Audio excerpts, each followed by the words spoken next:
Hello everyone, welcome to the channel. Now today we are going to start our new chapter in the series of polity through MCQ series, and these MCQs are directly based on the book M. Laxmikanth. Now before starting the chapter, in this particular video we are going to cover the Lokpal as well as the Lokayukt. Now firstly we will discuss about the Lokpal, then we will discuss about the Lokayukt, and then we will solve the MCQs regarding this chapter. So all the questions regarding the institution of Lokpal and Lokayukt and all of that, I'll try to cover it in this single video. So let us start. So what does an Lokpal or a Lokayukt means? So these terms arrived in India in the year 2013. But prior to that, it was the Sweden from where the origin of Lokpal and Lokayukt can be traced. Now, the Sweden first created an institution of ombudsman. Now, what does this ombudsman do? That it is there for the grievance redressal. Now, today you will also see that there is an ombudsman for RBI also for the grievance redressal system. Then there is an ombudsman for the SEBI also. So basic work of the ombudsman is for the grievance redressals of the citizens. Okay. Now let us now straight away move to the Lokpal. So who is a Lokpal? Now, as we have seen that the institution of ombudsman was firstly created by Sweden in the year 1809. Now in India, the origin of Lokpal can be found in the Administrative Reforms Commission of the year 1966 to 1970, which recommended the setting up of a Lokpal and a Lokayukt. For which purpose? So for the redressal of the citizens' grievances. Now, these institutions, as recommended by the ARC, would be set up on the basis of the ombudsman in the Scandinavian countries. Okay, so the basis of the Scandinavian countries के जो ombudsman होते थे, on the basis of that only the institution of Lokpal and Lokayukt were to be established. This was proposed by the Administrative Reforms Committee. Okay, now the ARC also recommended that the Lokpal should be appointed by the President after consultation with the Chief Justice of India, and some select committee was there. So these were the recommendations which were made by the Administrative Reforms Committee. So if a question will be asked from you that the institution of Lokpal and Lokayukt were recommended by whom? So they were recommended by the Administrative Reforms Committee of the year 1966 to 1970. Okay. Now what happened is कि बेशक कोई भी कितने भी recommendations दे, advice दे, it is the actual act that matters, and जो act में दिया है that is only the final thing that is going to be implemented. So as in the case of the Lokpal and Lokayukt Act of 2013 was enacted. Now this act provided a mechanism for dealing complaints on corruption against certain public functionaries, including corruption at the higher places of the officers, the government, etc. So this complaints for this Lokpal and Lokayukt Act of 2013 was made to deal with the complaints on the corruption in the higher offices of the government. Now this act was finally enacted, was brought into force with effect from 13th January 2014. So what were the features of this act? So let me tell you, you just have to listen the features, and that's all, nothing else is important. Okay, now if I talk about the features of this act, so the act aimed to establish the institution of Lokpal at the center, and there was another institution, that is Lokayukta, which we are going to discuss in the later stage of this video. So the act recommended to set up Lokpal at the central level and Lokayukta at the level of state to provide an anti-corruption roadmap for both the central, at the central level there was to be Lokpal, and at the state level there was to be Lokayukta. Okay, now if I talk about the Lokpal, the Lokpal's jurisdiction would extend to the Prime Minister, ministers, members of parliament, and the Group A, Group B, Group C, and Group D officers of the central government. That was within the purview of the Lokpal. Now, if I talk about the Lokpal, so the Lokpal should consist of a chairperson with a maximum of 8 members, of which 50% should be holding the judicial office. Now, out of the rest 50%, they should be a member belonging from the scheduled caste community, scheduled tribe community, the other backward classes, and then there is minorities and women. Okay. Now, if I talk about the selection committee of the Lokpal, that is to the Lokpal and its members were to be selected by a committee consisting of the Prime Minister, Speaker of Lok Sabha, Leader of Opposition of the Lok Sabha, then there was Chief Justice of India or a sitting judge of the Supreme Court that is to be nominated by the Chief Justice of India, and there should be an eminent jurist which was nominated, which is to be nominated by the President of India. Okay, now this is the selection committee for the Lokpal. Okay, now also this Lokpal had power of superintendence and direction over any investigating agencies. Now in the previous videos we have also learnt about the CVC and the CBI. So this Lokpal has jurisdiction even over the CBI as well. Okay.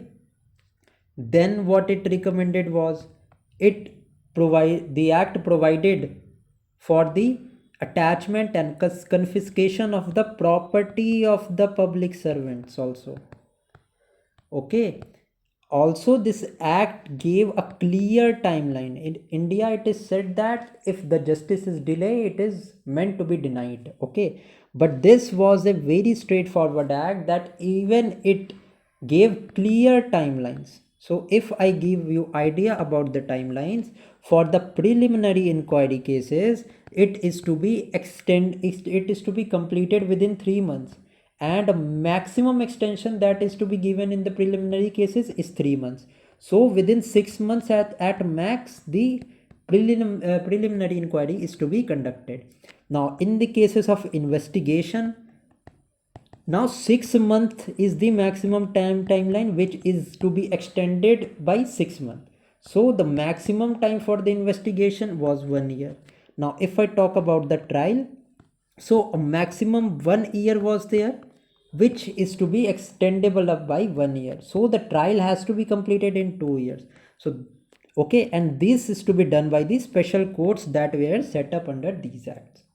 Okay. Now this was the provisions under this act. If I talk about some of the drawbacks of the act, so the Lokpal did not have any suo motu proceed against any public servant. The Lokpal cannot take the suo motu cognizance regarding any of the complaints regarding the public servants. Okay, so these were the important information about the Lokpals. Now if I talk about the Lokayukt, the institution of Lokpal was firstly provided in the 2013 act only. But if I talk about the Lokayukt had its existence very much before.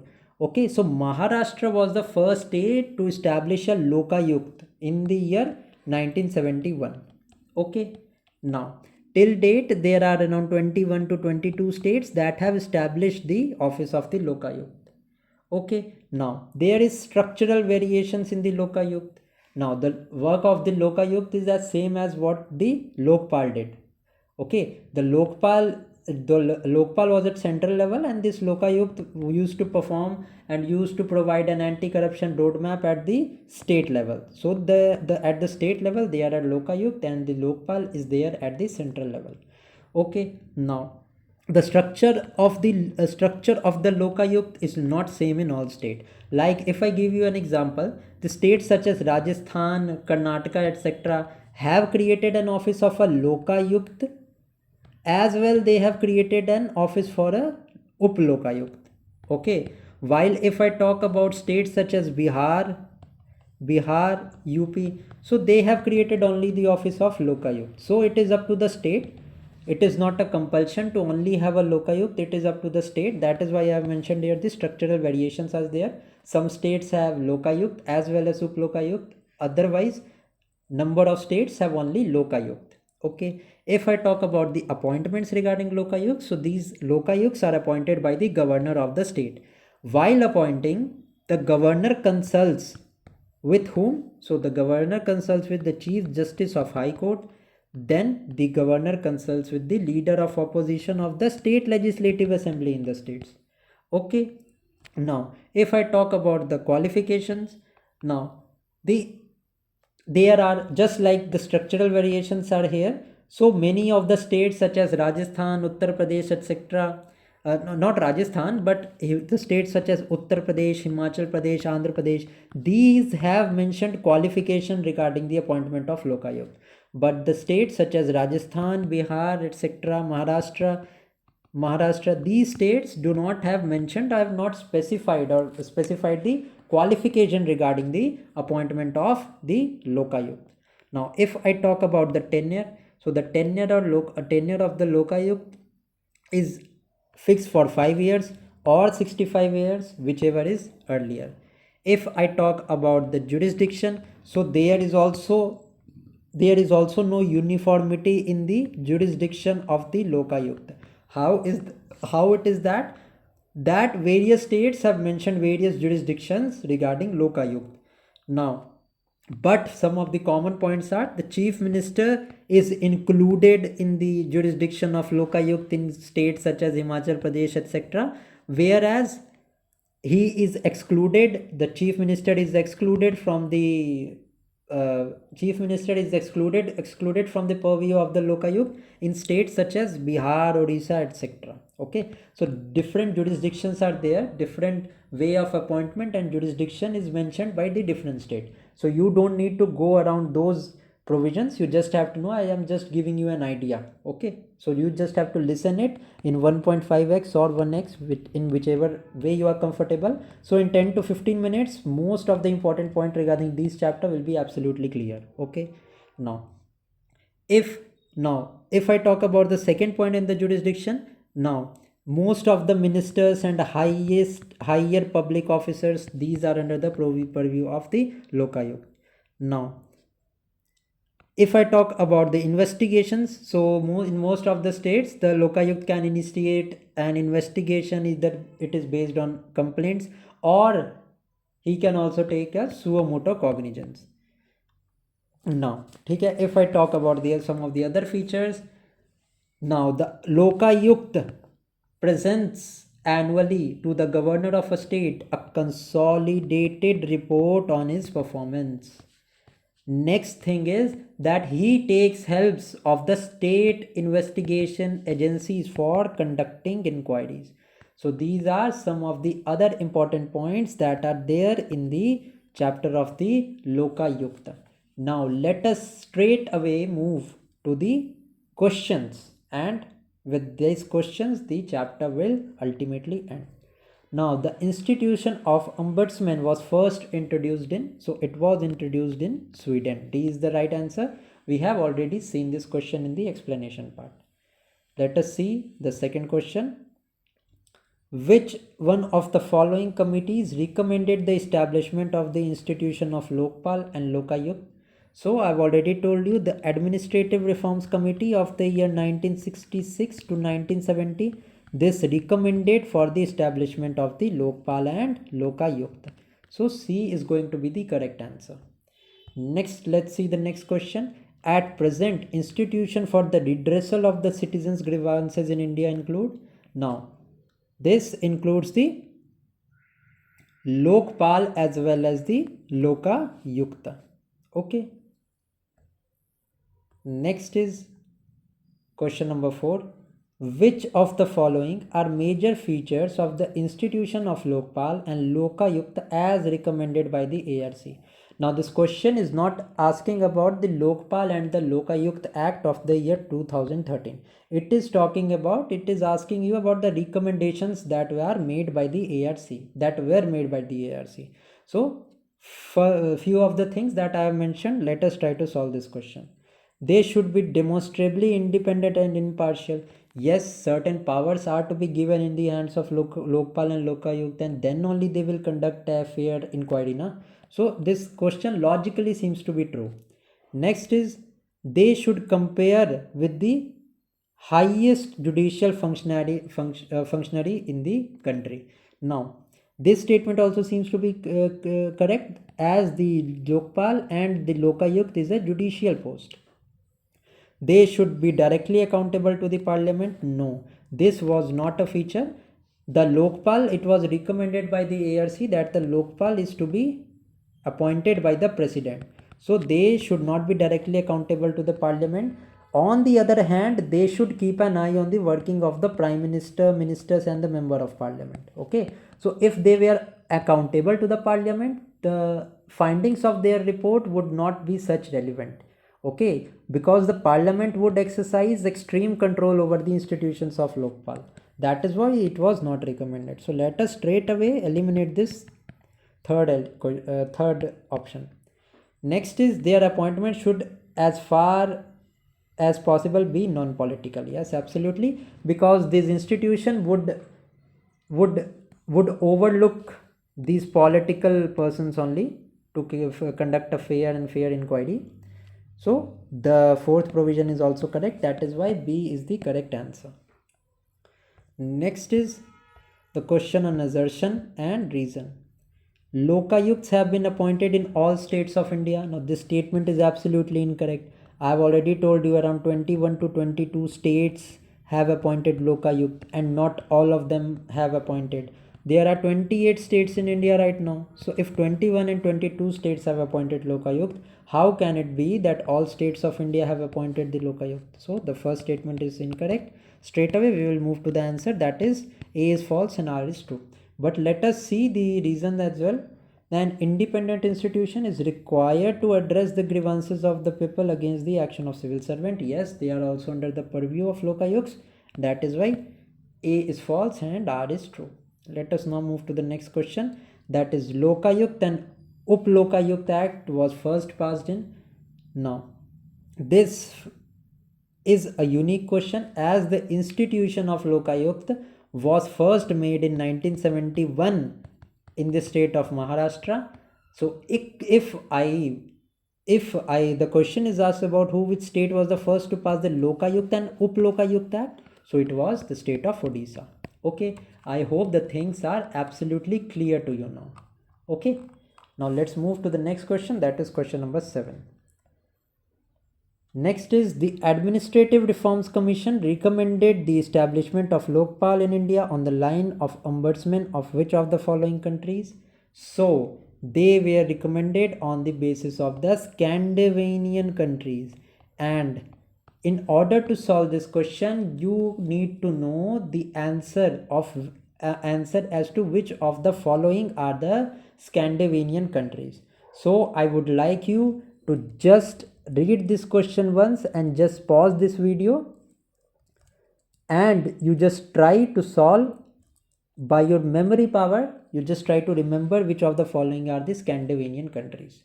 So there are 3 Scandinavian countries, that is Denmark, Norway and Finland. Okay, why Scandinavian countries? Because these countries are these countries hold some cultural and historical ties, and these countries, Scandinavian countries, are sometimes also known as the Nordic countries. But if the expression is there about the Nordic countries, so there is to be Finland, Denmark and Norway. Other than that, 2 more countries, that is Finland and Iceland, would also constitute the Nordic countries. Okay, so it was on the basis of the Scandinavian countries. So Switzerland is not a part of the Scandinavian countries. That is why 4 will be eliminated straight away, and the correct answer to this question would be 1, 2 and 3. Let's now move to the next question, that is the specific purpose of the institution of the Lokpal is to, let us read the options. Strengthen legislative control over administration? No. Supplement judicial control? No. Protect and promote integrity in admission, absolutely correct. By which means? So by providing an anti-corruption roadmap. Okay, so C is the correct answer. Let us now move to the next question, that is question number 9. Now this question is, which of the following state require judicial qualifications for the appointment of Lokayukt? Now if I talk about a state which is Bihar and Rajasthan, we have seen in the matters of appointment also, in the matters of qualification also, and in matter of the jurisdiction also. These two states have always been there who are not such progressive with regard to the powers given to the Lokayukta. So straight away, if you have listened the explanation part, I've always mentioned that Bihar is a state that has not even mentioned about the qualification, not about the extended jurisdiction. The extended jurisdiction in Bihar is so much so that it haven't included even the office of the chief minister in the under the jurisdiction of the Lokayukt. Okay, so 3 and 2 we will eliminate. 3 and 2 is eliminated. Maharashtra, then there is Andhra Pradesh. Okay, so Maharashtra has also not given this, so the correct answer is only 4. Only the Andhra Pradesh states among these given options is a state which has required a judicial qualifications. Now the next question is, the office of Lokpal and Lokayukt in India is based on which of the following? So it is based upon the ombudsman in the Scandinavian countries. So B is going to be the correct answer. So with this we have successfully completed the chapters of Lokpal as well as the chapter of Lokayukta. Okay, if you have learned something from this chapter, do give this video a like. You can also comment down your thoughts below in the comment section. Thank you for watching.